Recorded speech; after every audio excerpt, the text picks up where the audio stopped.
morning, everyone, and welcome to our panel, Building an Academic Career While Living on the Edge, the Emergency Department Intensivist Administrator. We would like to maximize the amount of time our panelists have to speak to you and to answer your questions. So we're going to forego formal introductions. I'll give you a brief background on what they do before they speak. So for those of you currently completing or contemplating fellowship in critical care, I can assure you there is no better time to do so. A critical care fellowship will not only hone your skills in taking care of critically ill patients, but it will position you to take on interesting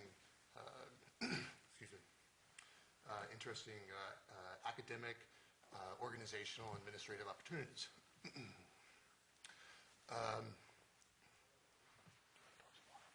Sorry, I'm lost without my notes here. One second.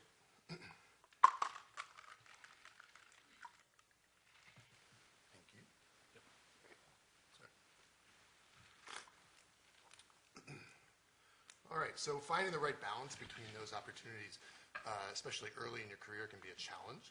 So today our goal is to have a discussion with this very accomplished panel and to have them share with you some of their insights and wisdom on building an academic career. All right. So I think I'll start with Dr. Wilcox. Susan Wilcox is an emergency and anesthesia critical care trained physician and currently serves as chief of the emergency critical care unit at Mass General. This is a position that many of you finishing fellowship may actually be offered. So I think it would be interesting for her to comment on the roles and the responsibilities of that position, and also perhaps discuss the advantages and disadvantages of being the go-to person for the competing interests of the ED and the ICUs upstairs. So Susan, if you could comment a little bit on that. All right. Hey, everyone. All right. So as John was saying, this is a new role that I assumed about a year ago, and I think one of the great challenges of creating a division of critical care in a Department of Emergency Medicine is that a lot of people, you're doing a lot of things that people have already been doing. You know, everyone is already practicing critical care in the emergency department. We're already taking care of critically ill patients. And so when you come in, I actually have gotten a lot of questions like, what do you do? Like, what's your job? We've been doing this. And I think that the role is really about codifying those things that we have been doing and trying to create a more organized structure for doing them. The analogy that I make is like having a division of ultrasound. Everyone in emergency medicine is doing ultrasound, but having people who are the go-to people for creating educational modules, teaching sessions, for the clinical operations, how your ultrasound program is going to run, it's very akin to creating a division of critical care. And so to John's question about being the pros and cons of being the go-to person, you know, there are some significant pros. Having a one person kind of set a tone and taking in all of the ideas of the division really helps create a structure and a culture of emphasis on critical care. We talk frequently about what we want to accomplish in our division, and being able to go back to faculty meeting or be the person when people come to you with complaints. Actually, I think it helps make a powerful impact. The downsides are that you are the person who hears about every patient who goes up to the ICU not optimally managed in someone's opinion. But that's okay because, you know, again, we're emergency physicians, so we're used to hearing that. We're just now hearing about it in a more organized way. But yeah, I think it's worth doing. I should have mentioned at the beginning that the format here is that I will ask a starter question, and then, of course, if you have questions, feel free to ask at the conclusion of that first question. This is also a position that's increasingly recognized nationally. 5 years ago, that wasn't always the case. So this is a position that if you are applying out of fellowship, you can inquire about the availability of and as you kind of move through your career. Questions so far? No? Okay. Susan, can you talk a little bit about how you've dovetailed some of your work in that position with research and how you take how you integrate the operational administrative responsibilities of that position with finding research and how to meld the two and create opportunities therein for not only for yourself but also for your staff. Yeah, so I will say that they gave me a gift by giving me some very talented researchers in our division, one of them being Jarone. So it's not like there was much of a challenge, but there are a lot of opportunities in creating not only bridges between our emergency department and the ICUs, which is definitely a great way to build your research career and start to make connections. But there's also a lot of opportunity to work with the interdivisionally within the emergency department. And we have been talking a lot with our ultrasound division. I'm not just obsessed with them or anything, but we've been talking with them a lot about how we can create more projects that have a significant overlap between critical care and ultrasound. And so I think that having that type of organization allows you to bring people together and let people know that there is a point person. So if they have an idea about how they want to work with the emergency department, or if they want to work with someone in your division, they know who to go to. And again, I'm not necessarily going to be the person who's interested in the research, but I can think of one of our neuro people who's interested in neuro research came to me and was talking about neurotrauma, and I said, oh, you should talk to Jarone, as the director of one of our trauma units. So it really does help facilitate those connections. Fantastic. Questions from the audience? No? Okay. All right. I think we'll keep going and maybe we'll even get some cross-panel dialogue. Thank you, Susan. All great points. Jason Cohen is another one of our panelists. He is an emergency and surgical critical care trained physician. Served as a reservist in the U.S. Army on the Massachusetts DMAT team, and most currently is a director of a Boston-based critical care transport program.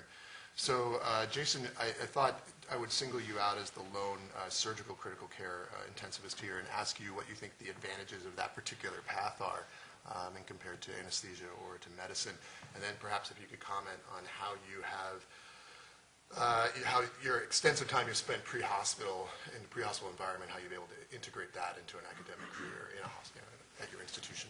So I did, excuse me, I did do my fellowship. It was the joint anesthesia surgery one, so I had the same training as Susan. I was just lucky enough that I was able to choose whether anesthesia or surgery, so I was able to be grandfathered in without going back every year. I was trying to get you with a hard question. That's all right. And right now I'm attending on the burn trauma ICU and in the cardiac surgery ICU. So the critical care transport aspect, and you mentioned the pre-hospital side, I think most of us and probably most people in this room who want to go into critical care for emergency medicine do it because we like taking care of the sick patients, the really sick patients. The diagnosing and treating at the same time aspect of medicine, figuring out physiology in real time, and came to the realization that there is an aspect of care that we were not paying attention to, and that was really the transport time, whether going from a community hospital to a tertiary care hospital, or from the point of injury to the hospital. And it's wide open. There's not a lot of research in it. There's not a lot of understanding of what actually happens. For those of you who work out in a community hospital, it's often just move the person out as fast as you can, get them to the next level of care. But what happens in that half-hour to 2-hour transport makes a big difference. I think we've all come to realize that the sooner you correct aberrant physiology, you start to resuscitate people, the better people do overall. And so paying attention to that aspect of their care, I think, is critically important. And that was my interest that sucked me in. Okay. Questions for Dr. Cohen? Okay. Are you doing research in that space? We are doing some research on that space. Everything from, we're collaborating with Dr. Wilcox on ECMO and transport and to airway success. And it's very wide open space. Quality measures are, how to say this, politically lacking in critical care transport, both on the interfacility side, but even on the very sick pre-hospital side. We have very basic metrics that we look for. So even just building, what are those metrics we're looking for? What is success in the pre-hospital environment? What is a success in moving a patient supported with mechanical circulatory support from point A to point B? we don't know. And just figuring out what are we interested in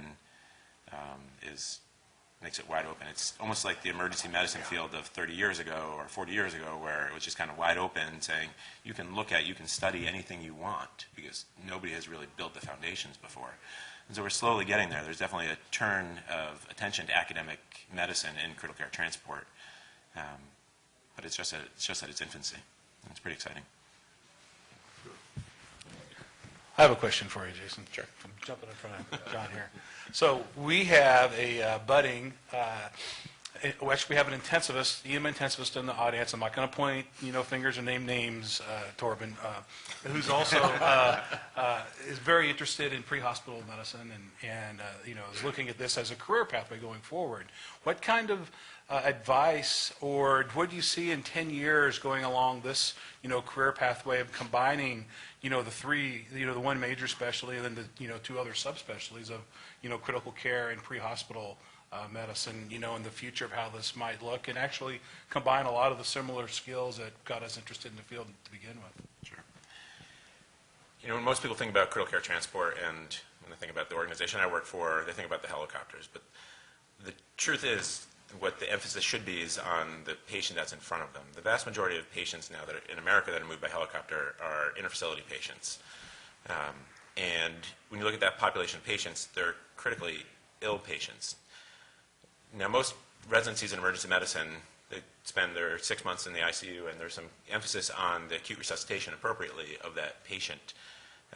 But what happens beyond that is sometimes missing in the curriculum of the standard of emergency medicine curriculum. So, one of the questions I often get asked is, well, should I go into EMS as a fellowship or critical care as a fellowship? I think to take care of the critically ill patients, the high-end critically ill patients, is important to have that in-depth exposure to the critical care side of medicine. Because I don't know about your all experiences, but as an EM resident, I didn't take care of many patients with a balloon pump or an Impella or ECMO or inhaled vasodilators, although obviously that's changing now. And to get that depth of experience in order to give my crews, my nurses and paramedics, the experience and oversight of that, I feel like the critical care aspect is crucial for that.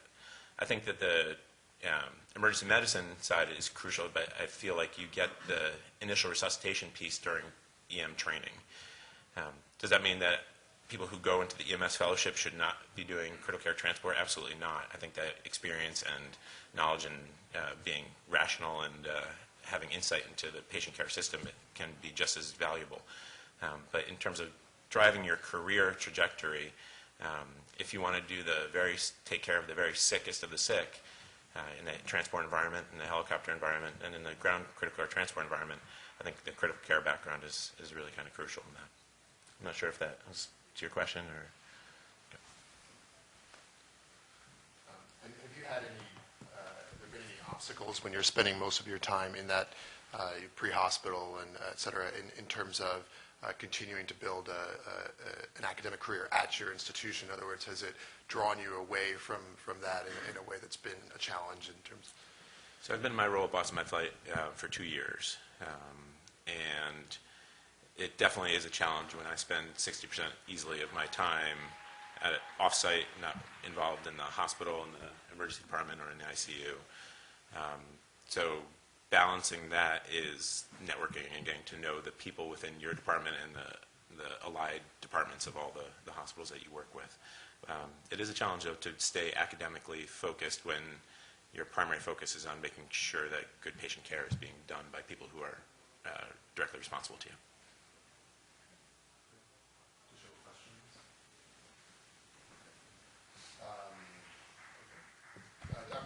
Dr. Aisiku is an emergency medicine, critical care, and neurocritical care trained physician. Currently serves as director of the Emergency Medicine, Critical Care Medicine Fellowship at Brigham Women's.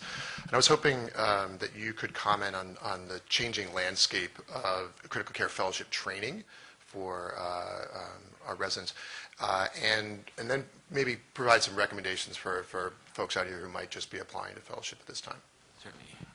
So it's, as I'm sure some of you are aware of, and as you are contemplating entering a critical care fellowship program, we now have gone from not being able to participate in board examinations for critical care to, as a single discipline, having the most options for board certification, even though the option is made on the upfront end of your training. But now we have a bevy of emergency medicine physicians who are anesthesia, surgery, or internal medicine, or neurocritical care boarded.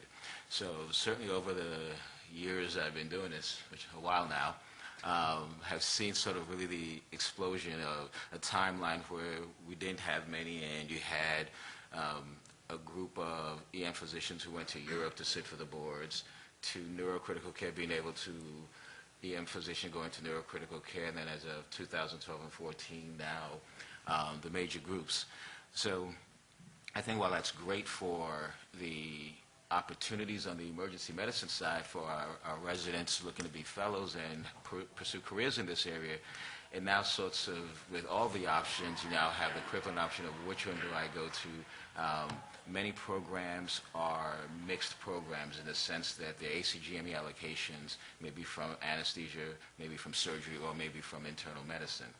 And so the one sort of overriding theme I can say is, as you're looking through, it's worth investigating each one as far as match versus not, anesthesia, boarding capability, surgery, and surgery I'll hold out a little bit because they do have, they're not a joint board with ABEM, and so, or internal medicine. At our particular program, one of the things that was the cornerstone of building our own division of critical care was the fellowship program. And so we were fairly fortunate to have collaborative colleagues in anesthesia, surgery, and internal medicine. And so we were sort of able to create a hybrid where we have our internal medicine colleagues. So one of the things, you need to have the ACGME slots being given to you. So now for the board certification, you actually have to hold an ACGME slot for both years. And so those ACGME slots in our particular situation came from internal medicine. Now, if you're doing a hybrid situation, surgery can donate the positions, and you could still end up in an anesthesia critical care pathway, so to speak. So all that to say is, from your end, you want to understand, one, that you have an ACGME slot and which group it's with, which impacts which boarding or which boards you'll be able to be eligible for. In our collaborative situation, anesthesia and surgeries help support the program, and so we have 4 dedicated slots to emergency medicine. So from our local GME, we're considered a separate fellowship because our any EM applicants that applies through us, those 4 slots can only be filled by EM applicants. So if we don't fill them, they go unfilled. So it's not internal medicine, anesthesia, surgery. So we're completely separated for them. Any changes to the curriculum, it's on my responsibility to notify them, separate from the pulmonary critical care program that we took them from. So that's our particular unique situation, and anesthesia and surgery actually showed significant support by financially contributing to it. So our fellows get an equal exposure to medicine and surgery during their training. So now those are the unique aspects of our program, but a lot of the principles apply, and so that because there's so many, and including neurocritical care, and it's a unique situation because the neurocritical care boards are not an ABMS specialty, so you go through a whole different United Council of Neurologic Specialties for that. But they are recognized from a critical care perspective. And so you then just have to decide which area and what the mix is, whether you're in the match with anesthesia, in the match with surgery, in the match with medicine, and what your complement is like. And I always encourage you for the support system around it. But I'll tell you, it's just programs are growing, and the comfort with our colleagues in critical care being comfortable with EM programs, and seeing our fellows go through, we're in our 3rd, going to our 4th year now, and just the comfort that they've had through going through the experience has been phenomenal. So that's what I would add from the fellowship side. Do you recommend that the applicants contact individual programs, speak to the program directors before applying, asking these particular questions, gauging, getting a sense of how welcoming they are and what kind of slot availability they have for EM applicants? Absolutely. Ironically, I probably get about 20 to 25% of the applicants from our anesthesia and surgery colleagues, because our fellowship came after there was an existing one-year anesthesia program and an existing surgery one-year program. So for the longest time, you could go on websites and find those programs. So often people, if they're thinking anesthesia critical care, will apply there, and then the fellowship program director lets them know that they've sort of dissolved the critical care emergency medicine pathway for them, one for the second year aspect of it, but also with the existence of our program. So I literally get about 20-25% applicants referred from those avenues. So definitely explore what the scenario environment and what it is you want to do, and you will have a tremendous amount of options. Can I ask Imo a question? This is a setup for you, Imo. From the fellowship director standpoint, and Kelly may actually have some insight into this too, is there still talk about making critical care a primary emergency medicine board in the future?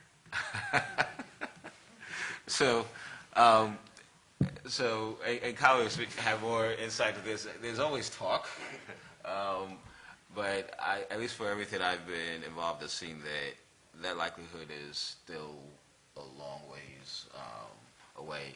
And just it's a weird scenario, but on the fellowship side, it's still sort of strongly suggested, supported enough to warrant an ABEM visit to my institution to make sure regarding how we advertised our fellowship on the website, to clearly make sure we're not advertising an EM critical care fellowship.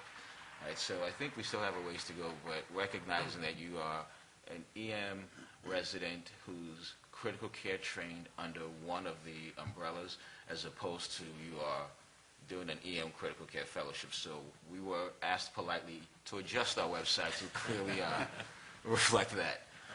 So for my part, I still think we have a little bit of ways to go.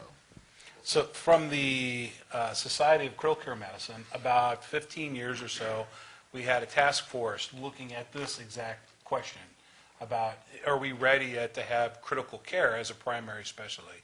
And it surveyed all the members. It was actually a well done survey, even though the response rate wasn't the greatest. It's probably, close to around 40% or so. But still, talking about around 20,000 or so intensivists that were surveyed at the time. And even though, the benefits of, starting off with a unified curriculum early and, and building that over, a longer period of, time, but overall shorter than doing a traditional pathway was definite. It was very, very strong feelings among all specialties that they felt that their primary specialty brought added value to their their profession as an intensivist. And really, it was voted down. There's various questions in there, but the overall feeling was we wanted to keep our primary specialty first because it brought value to the game. Now with that, spin ahead 15 years, and SACM is currently doing this again. There's been a task force now for over a year that's looking at this exact same question again, because as political movers and administrative decisions are being made without as much of a strong of an input as we might want as an intensivist, now we're looking at it from a side. It's like, well, do we need to have critical care as a primary specialty in order to kind of set the agenda, and not only for training, but from an administrative standpoint, do we need a department of critical care, sitting, in the house of academia by itself instead of being tied to one of these basic, primary specialties. So there's other reasons why, from a critical care standpoint, aside from emergency medicine, to where we're looking at this issue again. Now, this is just coming from one society. This is not, unfortunately, in order to become a primary specialty, you have to go through a whole lot of, hoops through, ABMS. So this would be the early stages of looking at, our constituents, our field, if there is interest to kind of chase this, political beast down the rabbit hole, so to speak. Sorry. I think that part of the benefit of doing a fellowship in a specialty is it's the first step in building that bridge between the emergency department and the unit that you might be working on. So there's an inherent recognition that you have shared some training process from them.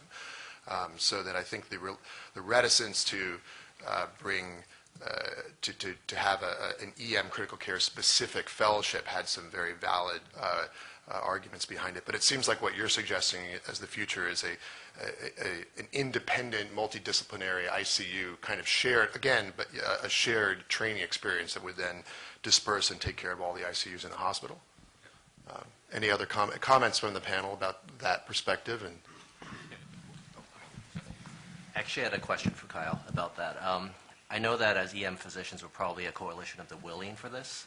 Do you know what the landscape is for like the ABA and medicine and everyone else regarding this? I've heard from specific folks from those divisions and departments actually liking this idea at a low level, but I'm not sure what it is at a very high level.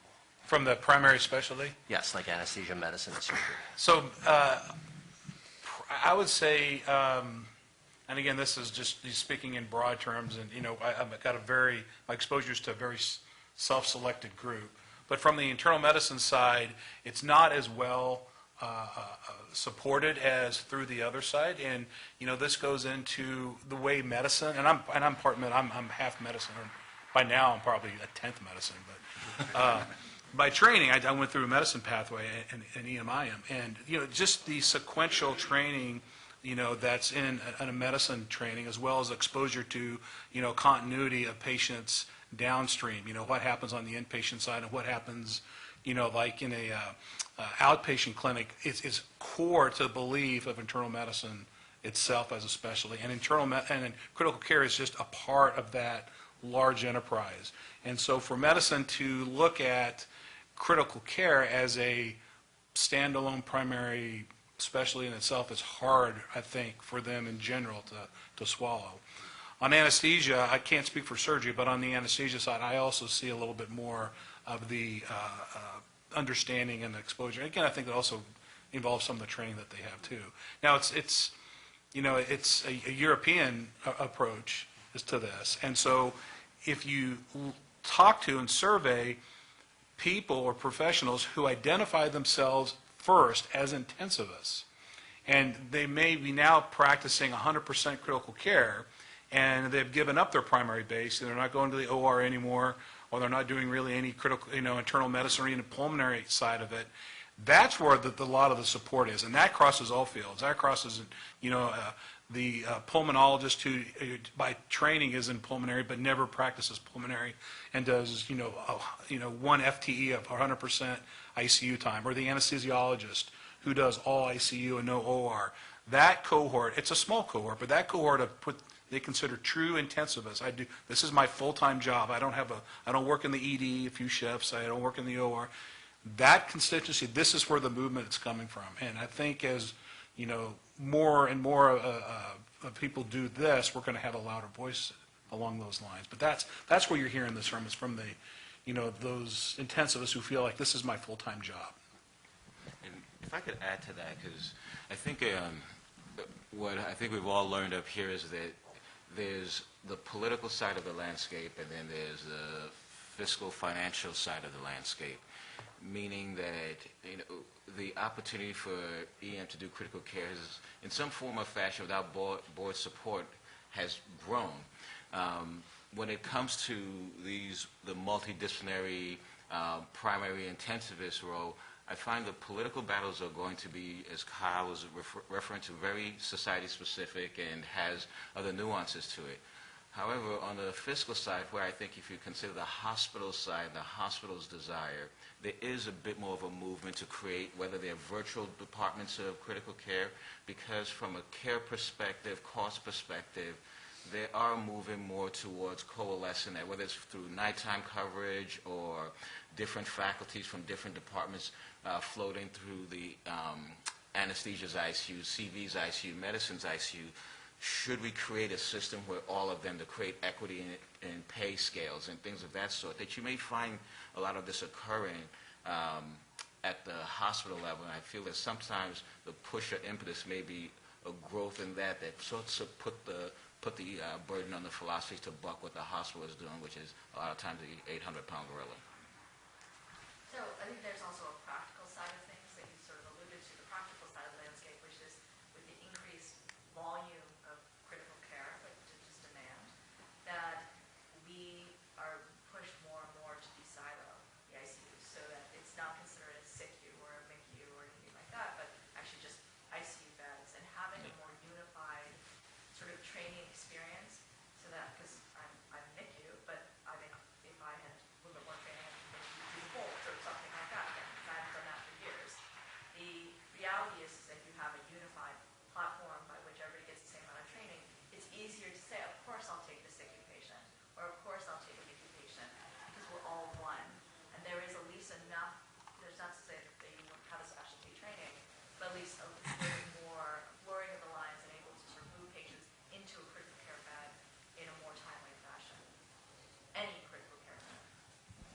think that's a really good point, Kasum. I mean, what we're hearing more from a society is the desire to have a standalone specialty maybe isn't there. However, a uniform training program that's multidisciplinary by nature, that's recognized by all the parts of ACGME across all specialties, and to coordinate that, and so, into where you can sit for your own respective boards regardless of where your base is, that has a lot of support, from the intensivist standpoint. Now, it doesn't necessarily have the support through the ACGME and those representatives, but as far as, bringing all of our different backgrounds from a training, medicine, surgery, anesthesia, neurocritical care, together into a multidisciplinary training program, that actually has a lot more support, and we may actually see that in the next 10 years. So to bring it back, this is sort of an academic career. I will, since we're talking about training, one of the main differences that I see between a CCM program and perhaps a PCCM program is the amount of time that the fellows have for research. So I have a resident who's going into a CCM program, he has 3 months. Compared to the 18 months that I had, very different experience. And so the likelihood of him being able to successfully launch a research career out of that fellowship is a lot less than, say, the folks that I trained with myself. So I'll clarify this. In the internal medicine pathway, if you've seen the 1 year, they usually have they have a specialty like nephrology or along, that's why they do the 1 year. For the emergency medicine pathway, it's a 2-year pathway. You're able to fulfill your critical care requirements within 1 year. And then so that second year, you can still do explore clinical options. However, if you really want to get a jump start on an academic career, you can do 12 months of research in that second year. So it's not as much as you may have had, but you can still definitely can kickstart an academic pathway heavy into research during your fellowship. So of the emergency medicine group, pathway, that's the difference between the anesthesia pathway, which is very heavy clinical, and exactly versus the internal medicine pathway for the EM graduate. And if I could make one comment on that as well. It's a great point, both of you bring it up, and I think, I remember a survey done years ago now that looked at the number of fellowships EM did and compared them to other specialties, and how EM at the time was still in single digits from a percent of its graduates who went into fellowships, and I believe that number is growing. And dependent on your particular institution, if research and academia is truly your interest, while it may not be something we want to hear, kind of akin to when you could do a 1-year critical care or 2-year critical care fellowship, I'd encourage everyone to consider an additional year for the research side, which may be an option. In essence, your critical care, your 2 years will give you the boarding, but if you did a year of research, you would have that dedicated time. You could do things with those additional months to build up to it, and then to actually develop a substantial research platform and portfolio. So whichever program you're looking at, and if you really want to consider that, I would tell you to make that one of the questions to ask, is that an option here? We're doing a third year for one of our applicants because they want to do that, for example. It may not always be, so it's important to, and also competing from a research perspective with all disciplines across critical care, an additional year is not exactly uncommon that's dedicated to research. It may not be enfolded in the current landscape, but it may be something, if you're really interested, I would actually encourage you to consider it. There's also some programs, EM programs around the country have T32s. Yes. Give a quick plug in for that. And then also KL2s, which are more the fellowship level, and where you can work as an instructor and then also get fellowship training and research. And K-12 awards that also are in emergency critical care at one northern school that's in the state of Michigan. I'm not going to stay because it's not here now. And these K-12 programs are very successful. Yes. Good luck. Dr. Jarone Lee is also with us today. Dr. Lee is an emergency and critical anesthesia critical care trained physician. Currently serves as, among many other titles, as director of a multidisciplinary ICU at Mass General. Jarone, I thought 2 questions. One, if you could talk about I think you're in the perfect position to talk about dovetailing your operational responsibilities, your administrative responsibilities with an academic career. But also, since you supervise medicine residents, and maybe Dr. Aisiku, you could also comment on this, I have many EM residents ask me, how should I use my electives in terms of, should I do a little more ICU time? Should I do a course in, a month of immunocompromised ID before I start fellowship to sort of get me on the same internal medicine plane with my colleagues for next year?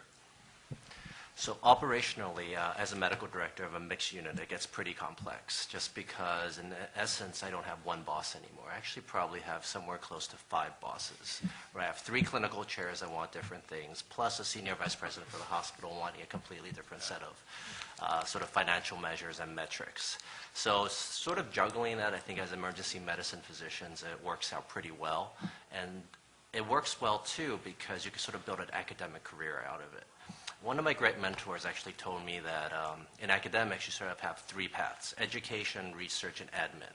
You have to pick one, and you do sort of, you dabble in the other 2. And I think that is true, but the great part about, I think, as we go into this as EM intensivists, we're pulled into all these projects across departments that no one else really knows how to work on and how, or they don't want to be involved in. And so as you get pulled in, just sort of think of it as a research level, where think of it through the eyes of a researcher and how you can make this and turn it into a manuscript. And I've noticed over the last 2 to 3 years or so that a lot of the operational stuff, the process improvement projects we have, the quality metrics we've created are all publishable. The journals sort of love this stuff right now. And we could put them in even pretty high-class journals instead of just the pure quality and health services research journals. So there's sort of an eagerness for this stuff now. What I would recommend, though, for folks who are starting out and thinking of an admin career is that it is a different skill set toolbox, that if you don't have it, think about getting it. And a lot of hospitals have it. They have mini courses, leadership courses, where you learn about control charts, run charts, fishbones, all the different things that you need to use and sort of the terminology you need to use when you sit down with a group of non-physician administrators to go through a process and a project. And the second question on... You oversee medicine residents. Yes. You're an EM trained physician.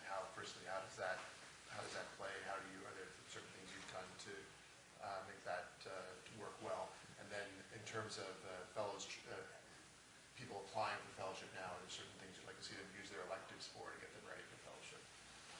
I might have to defer some of that questions to our fellowship advisors, just because when I did the fellowship, it was 1 year, and I had an email, and I think this was sort of the experience of all of us, all the program directors, to see if they would even consider an EM grad.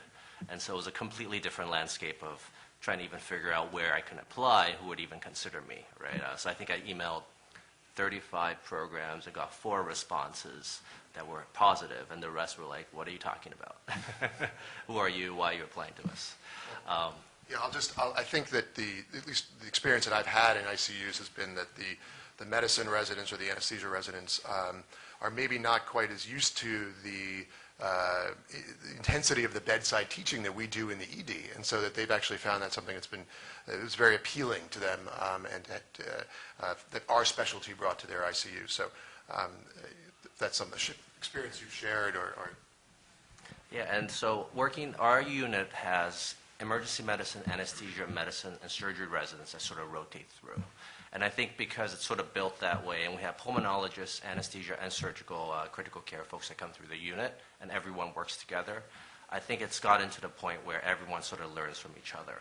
I think the silos are still there, unfortunately. Some of our surgical residents and medicine residents don't really want to cross over and don't really want to learn about surgical patients or medicine patients. There's always going to be a little bit of that. But I think as they round with both teams, or with me or someone else on one team or the other, they sort of see that everything's sort of a common pathway.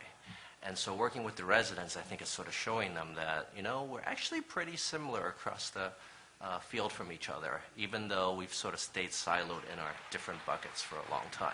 And the residents definitely have seen that. And at the end of their 4 weeks, they've all said that they've loved it, because they've loved seeing the surgical pathology as medicine residents, or they love seeing the medicine pathology as surgical and anesthesia residents, just because they don't really, it's not a different way of thinking about it, but it is slightly different enough, but it's the same principles that apply across the board. Finally, Dr. Kyle Gunnerson is here this day. Kyle is an emergency internal medicine and critical care trained physician, and he currently serves, among many other titles, as the director of the University of Michigan's EC3, or Emergency Critical Care Center. So, Kyle, I thought I'd first just put you on the spot and ask you, in terms of building an ED-based ICU, the cross-disciplinary consensus that you had to do that, and is the ED a good place to be doing this? So that's the first question. The second is someone who's really an innovator in our field. Optimistic or pessimistic? Where do you think our field is going in the next 5 years, and what do you think the next big thing is? Well, thank you, John. Yes. The answer is yes. Yes. So I think this is a fantastic, phenomenal time for those of us who are interested in critical care. And the reason I say that is because it's a horrible time to be a patient that has critical needs, because if you look at the amount of resources that we have available to provide quality critical care, they're really not growing. It's not getting any better, but the demand is going through the roof. And there's all types of, demographic data that you can quote as the baby boomers aging, and we're able to treat chronic diseases longer, and patients are living longer, et cetera, et cetera. This is, presenting us in the critical care field with all kinds of dilemmas of, resources limited, environments. And when you're talking about closing a hospital a day practically, this kind of also limits, the resources we have to provide these patients. And if you just look now and take that step, and that's from just wearing the critical care hat. Now, you got to figure out, how do these patients get into the units? It's not like they walk in, front door and say, I have an appointment to my, intensivist because my ARDS is, acting up today. They got to go somewhere, and over 50% of the admissions happen through the emergency department. And if you just look at, the data is a little bit old, but if you look at data from about 10 years ago, for a decade, you'll see that the amount of ED visits is going up around 5 to 10% annually, and I could even say that's even going up more now, looking at new trends.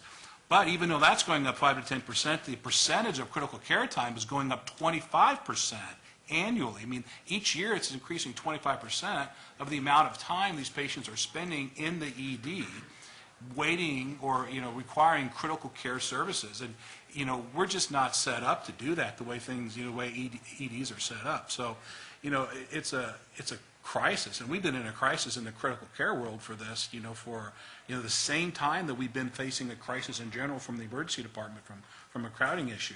Kusam and groups and in the ICU now are reporting on this even more, and even coming up with some unique ways of addressing this. And we're going to have another session this afternoon about how different models, how we can kind of address this from all different aspects of this critical care delivery issue. And just one way is just heading it up front. It may not work for everybody, but you've got to come up with some way of doing this. And either it's a top-heavy process where you have intensivists coming down like rapid response teams and taking care of the patients, or it's from the ground floor up, and that's how we did it, in Michigan. And there's a lot of interest about this process, and our way is proven. It's a single-center study, but it's essentially proven. We've decreased ICU admissions by 16%.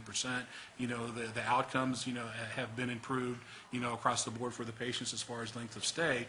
So from an ED standpoint, we're addressing this issue by building an ED-based ICU of addressing this issue up front. And for us, for the constraints that we had to face, it works.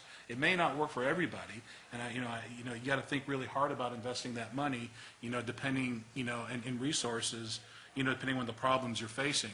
But the bottom line is, we're in it together. We have to be in this with our intensivists. And one of the best ways of doing that is getting somebody on your team that's EM critical care trained, who can actually walk the walk in both worlds, that can help build those bridges. We would not have had even close to the success that we've had if we weren't able to bring the collaboration from all of our units upstairs down to the ED.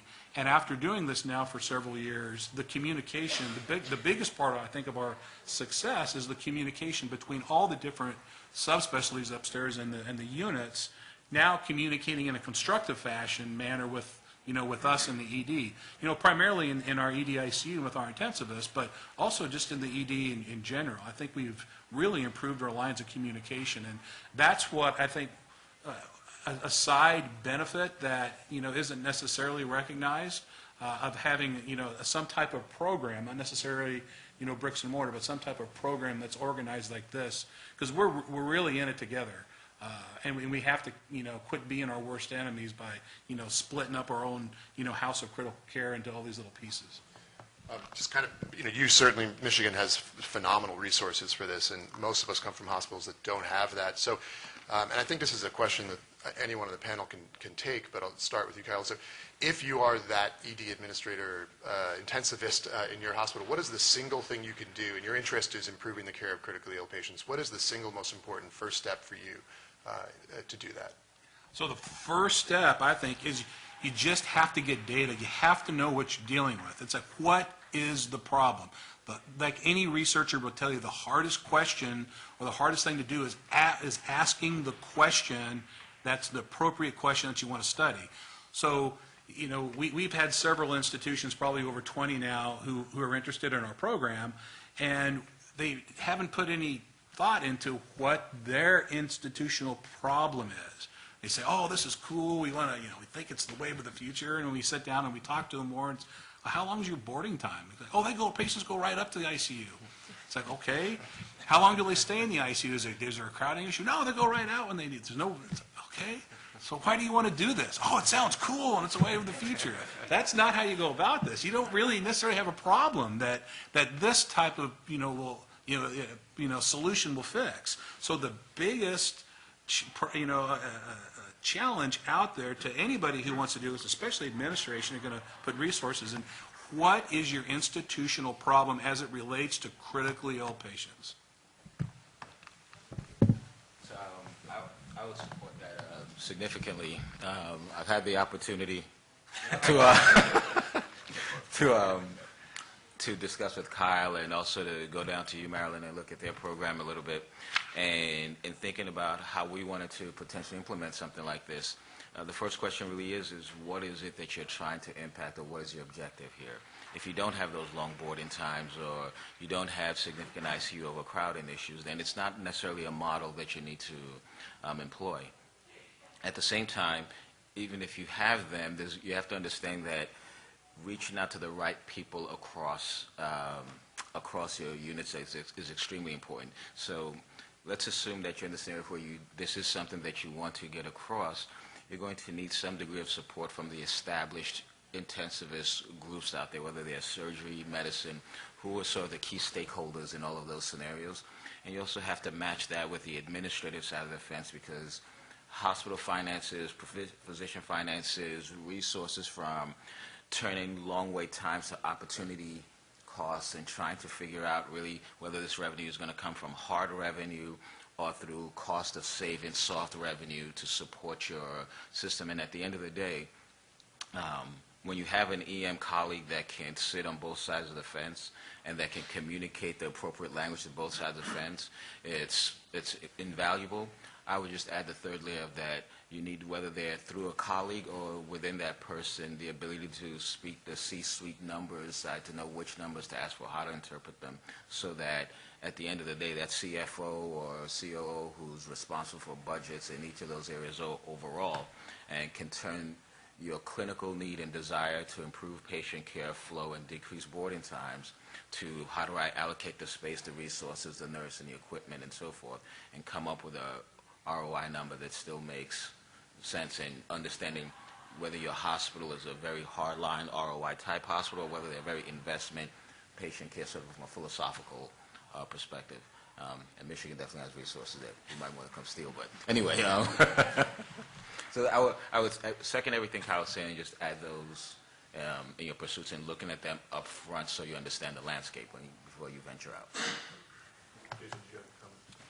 Just to say, just to Karen, what Imo said, I think that you made the point about being able to speak both sides of the fence, and I think the EM intensivist is kind of that unique role to be able to speak the inpatient side and the ED side, and I think a lot of the House of Medicine is siloed off, but you as an EM intensivist, you have the gift or curse of being able to live both lives, and I think that's invaluable to encourage and to support movements like what they did in Michigan or in Maryland, or I know what Imo is trying to do. So I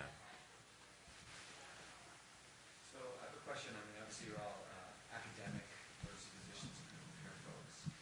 most of the opportunities now on graduating critical care fellowship come in a program building vein. How do you leverage that particular pursuit into an academic career? I know you spoke of making everything a manuscript, because that's the currency of the realm, but can you develop a program, like a program development portfolio that's going to be recognized in the academic world for advancement purposes? When you say program, are you referring to a training or fellowship program, or more of an operational More of administrative? an operational side is what most hospital systems, and then it dovetails, but most systems are looking for, we want EDICU, or we want something in that vein. Yeah, so I can speak to that. So I would strongly echo what Jarone said.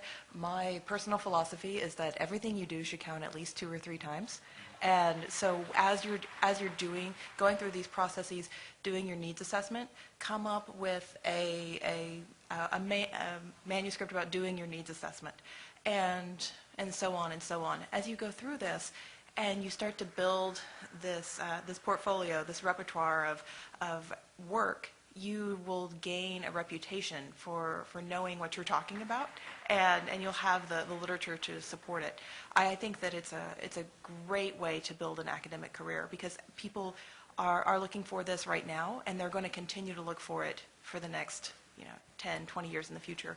And if you have a proven track record of a program development, that just makes you all the more attractive as a continuing to grow in your own institution or being recruited elsewhere and continuing the work in other institutions.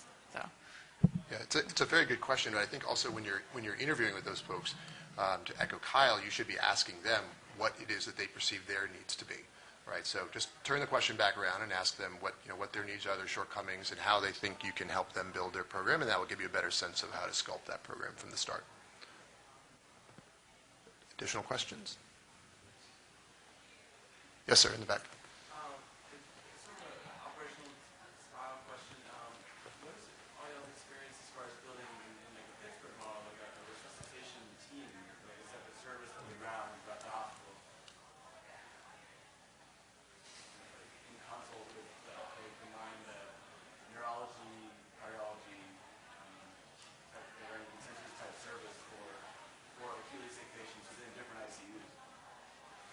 So as far as a team is concerned for that, what I've heard about and found out, rather than having a jack of all trades, is that we have this broken down into various components. Like, most places have stroke teams.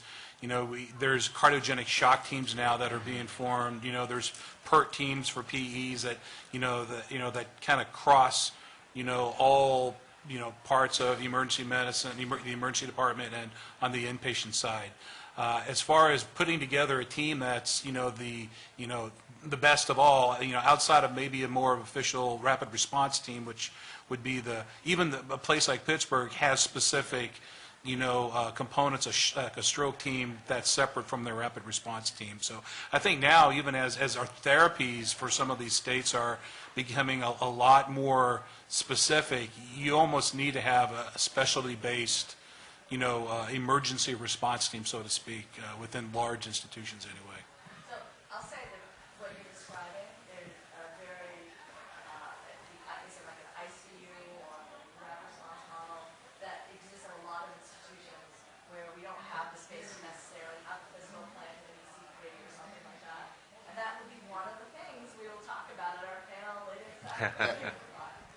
Folks, Yes, that's doable. It's just, it's getting the FTEs associated with having a robust enough team, including an intensivist, if that's how you're going to staff it, figuring out how trainees can be involved, and then having dedicated nurses and RT on that team as well.